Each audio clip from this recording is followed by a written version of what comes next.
लोकसभा में बुधवार को वक्फ संशोधन बिल पेश कर दिया गया। संसदीय कार्य मंत्री किरेन रिजिजू ने इस बिल को लोकसभा में पेश किया। बिल पर चर्चा के लिए 8 घंटे का समय रखा गया। सरकार ने कहा कि अगर सदन की सहमति होगी तो चर्चा का वक्त बढ़ाया भी जा सकता है। सरकार की तरफ से आज ही चर्चा का जवाब भी दिया जाएगा। इससे पहले सत्तारूढ़ दल बीजेपी ने अपने सभी सांसदों के लिए व्हिप जारी कर आज सदन में मौजूद रहने का कहा था।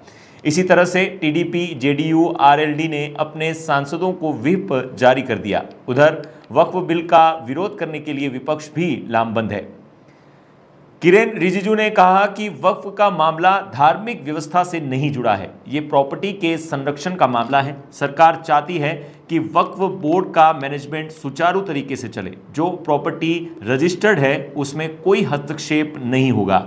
किसी के जमीन छीनने का कानून नहीं है।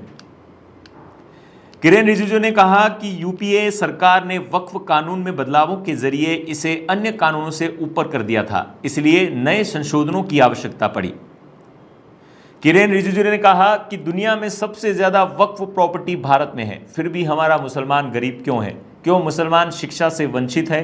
क्यों उनके पास रोजगार नहीं है? धर्म जाति से बाहर उतर करके दिल से सोचिए। सदियों तक देश याद रखेगा कि कौन लोग इस बिल का समर्थन कर रहे थे और कौन लोग विरोध में खड़े थे।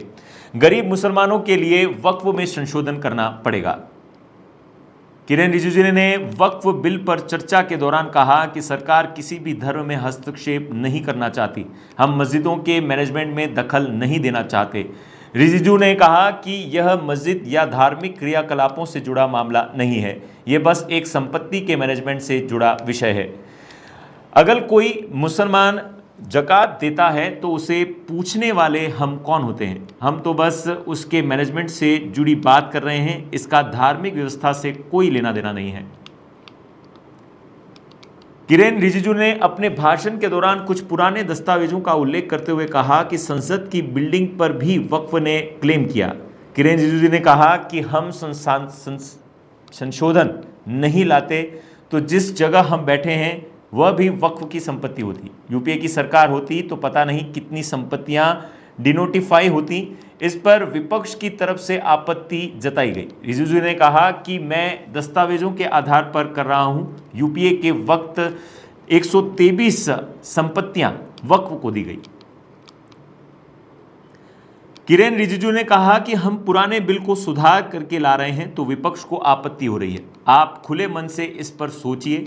जिन चीज़ों का इस बिल से कोई लेना देना नहीं है उन बातों को उठाकर लोगों को गुमराह किया जा रहा है। किरेन रिजिजू ने कहा कि संसदीय इतिहास में इतनी चर्चा किसी बिल को लेकर नहीं हुई जितनी वक्फ संशोधन बिल को लेकर हुई। उन्होंने कहा कि ज्वाइंट कमेटी में शामिल सभी सदस्यों को धन्यवाद देना चाहता हूं। 97 लाख से ज़्यादा सुझाव आए हैं। कभी भी किसी बिल पर इससे ज़्यादा सुझाव नहीं आए थे।